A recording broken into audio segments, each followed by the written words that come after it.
அனைவருக்கும் என்னுடைய இனிய தமிழ் புத்தாண்டு நல்வாழ்த்துக்களை தெரிவிக்கிறேன். இந்த தமிழ் புத்தாண்டன்று முந்தின நாள் இரவையும் பூஜை அறையில் நாம் 5 பொருட்களை வைத்துவிட வேண்டும். அவை என்னவென்று பார்த்தால் நாட்டு சர்க்கரை, கல்லுப்பு, மஞ்சள், துவரம்பருப்பு, பச்சரிசி. இந்த 5ம் மகாலட்சுமியை நமது வீட்டிற்கு வரவழைக்கும் மிகவும் பாசிட்டிவ் எனர்ஜி கொண்ட பொருட்களாகும்.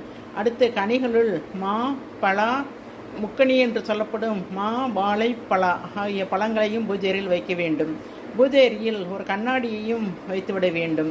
மறுநாள் காலையில் நாம் எழுந்தவுடன் அந்த கண்ணாடியை பார்த்துவிட்டு அந்த கனிகளையும் பொருட்களையும் மங்களகரமான பொருட்களையும் பார்க்க வேண்டும்.